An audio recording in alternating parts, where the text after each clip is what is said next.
خانقاہ ربانیہ نقشبندیہ روحانی مولد پیر مفتی احسن محمود نقشبندی صاحب۔ امیر گرامی قدر،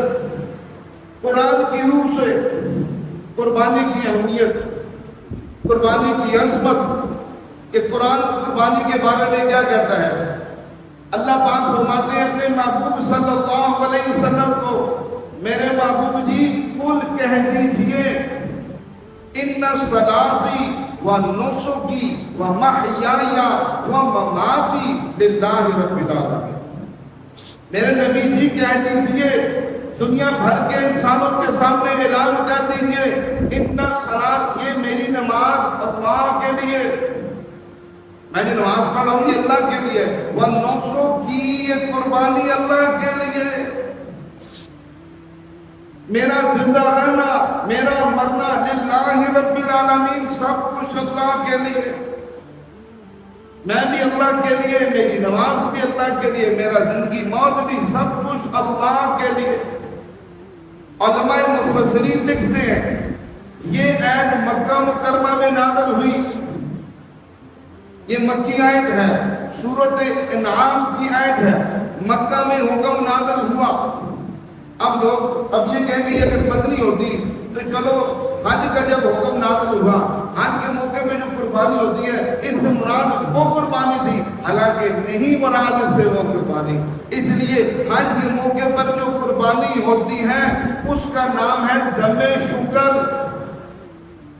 اس کا نام ہے دم شکر۔ دم شکر کس بات پر کہ ایک حاجی، حج کی 3 قسمیں ہیں، ایک حج قران ہے، حج تمتع ہے۔ اب حج تمتع یعنی پہلا اس نے عمرہ کیا، احرام کھول دیا، پھر حج کے دن میں 7 رجب کو جو دوبارہ حج کا احرام پہنا، پھر اس نے حج کے ارکان مکمل کیے، پھر اس کے موقع آخر میں جب حلق کے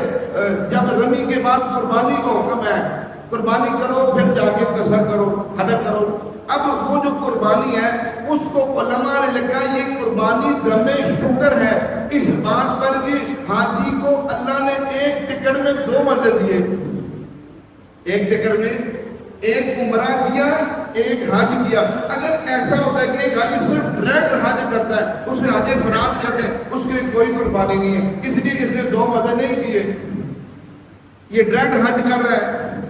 حج قران والا بھی 2 مزے کر رہا ہے، اس کے لیے بھی قربانی ہے، حج تمتع والے کے لیے بھی قربانی ہے، لیکن حج افراد والے کی قربانی نہیں ہے، اس لیے کس نے 2 مزے نہیں کیا، عمرہ نہیں کیا اس نے۔ تو اس لیے اب یہ کہتے ہیں کہ اس سے مراد وہ قربانی ہے، مفسرین لکھتے ہیں اس سے مراد وہ قربانی نہیں ہے، اس سے مراد عید الاضحیٰ کی قربانی ہے، اس سے مراد عید الاضحیٰ کی قربانی ہے۔ اب قرآن پاک کی دوسری دلیل، دوسری آیت سورۃ کوثر 3 پارے کی آیت ہے، سورۃ مبارکہ، اس میں کیا فرمایا؟ اللہ پاک فرماتے ہیں میرے محبوب فصلی لربک وانحر، آپ نماز پڑھی کس کے لیے؟ رب کے لیے، وانحر اور قربانی کے لیے۔ احکام قرآن ایک کتاب ہے تفسیر کی، لکھنے والے علامہ جساس رحمۃ اللہ علیہ، علامہ جساس رحمۃ اللہ علیہ احکام قرآن میں فرماتے ہیں نہر سے مراد اونٹ کا ذبح کرنا ہوتا ہے، یعنی نہار کا یہاں دوسرا معنی مراد نہیں۔ اس وقت عرب کے اندر جب آپس میں تکلم کیا جاتا تھا کہ بھائی آپ نے کیا کیا، وہ کہے جی میں نے تو آج نہار کیا،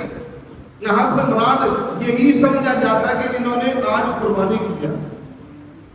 نہر کا دوسرا معنی لیکن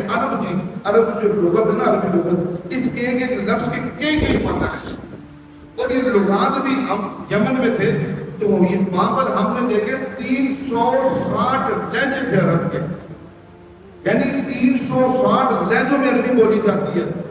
آپ اور جیسے ہمارے پاکستان میں ادھر پشتو ہے، ادھر اردو ہے، ادھر سراکی ہے، ادھر ہندی ہے، ادھر فلانی ہے، ادھر اس طرح مختلف بات، اس طرح عربی کے اندر اتنے زیادہ لہجے، ایک بات کرتا سمجھ آتی، دوسرا بات کرتا سمجھ نہیں آتی، حالانکہ دوسرا بھی عربی کے اندر بات کرے، وہ دوسرے لہجے سے بات کرے۔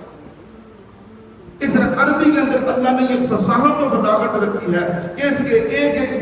لفظ کے کئی معنی ہے۔ اس کا نہار کا ایک معنی یہ کہ ہاتھ کے اوپر ہاتھ رکھنا، لیکن مفسرین لکھتے ہیں، تمام مفسرین لکھتے ہیں، تمام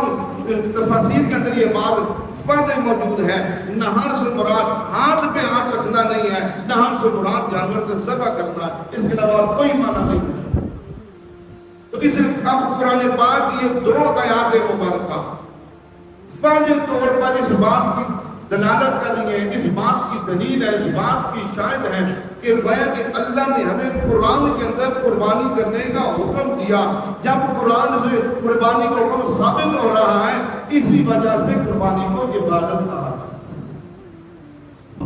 ہمارے ہاں جادو، جنات، بندش اور نظر بد کا شافی علاج قرآن و سنت کی روشنی میں کیا جاتا ہے۔